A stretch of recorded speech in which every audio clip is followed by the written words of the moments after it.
একসময় যখন আমি সিনিয়র রিজনাল ম্যানেজার ছিলাম, তখন ফরিদপুর আমার যে সারাউন্ডিং এরিয়া ছিল, সেই কর্মকাণ্ডের ভিতরে ফরিদপুরও ছিল। ফরিদপুর আমি একাধিকবার এসেছি, অনেক মিটিং করেছি, আবেদ ভাইয়ের সঙ্গে অনেক স্মৃতি আছে এখানে।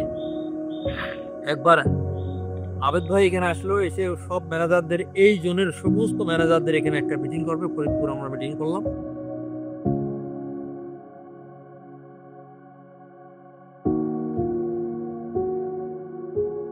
সবসময় কথা বলতেন, আবেদে বলতেন আমরা কি করতে পারি, আমরা বলি, আমি আবেদ ভাই বলতেন যে আমরা কি করব, তোমরা কি করবা।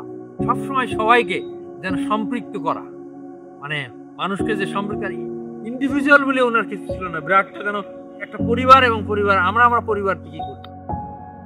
এটা কিন্তু আবেদ ভাইয়ের তথ্য ছিল যে আমরা ফিল্ড ভিজিটে গেলে আমাদের খাওয়ার মেনুটা এমন হবে সবার জন্য ইনক্লুসিভ হয়, প্রত্যেকে একেবারে, একজন ব্রাঞ্চ ম্যানেজার, একজন সিইও, একজন আমাদের যদি কোনো কুরিয়ার থাকে সেও, একজন বাবুর্চি যা খাবে আমরাও তাই খাবো, এবং আমরা টেবিলেই বসে খেতাম, ড্রাইভার সব আবেদ ভাই সবাইকে নিয়ে।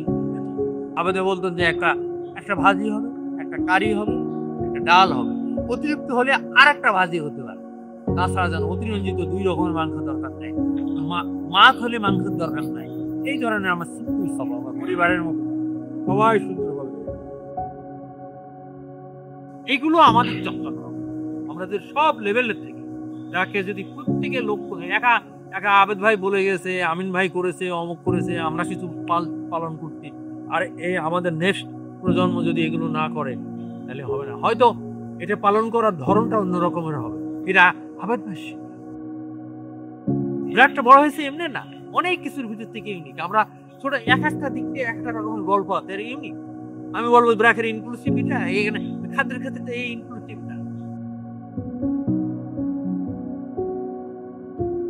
ওনারশিপটা আমি এখনো প্রায়োরিটি ওই জায়গায়, যেন আমাদের নতুন, আমার ছোট ভাইদের, আমাদের সন্তানদের একটু গ্যাপ আছে ওই জায়গায়, ওনারশিপের জায়গায়। অবশ্যই প্রফেশনালিজম থাকবে, সে চুজ করবে, তার স্কোপ খুঁজবে, তার ক্যারিয়ারকে অনেক চিন্তা হবে। যে কয়দিন রাজা আমাদের পরিবারে থাকবে, সে যেন তার ওই ওনারশিপটা বজায় রাখে এবং ইনভলভমেন্টটা বাড়ে, এবং এই ইনভলভমেন্ট বাড়ানোর সাথে সাথে ওনারশিপটা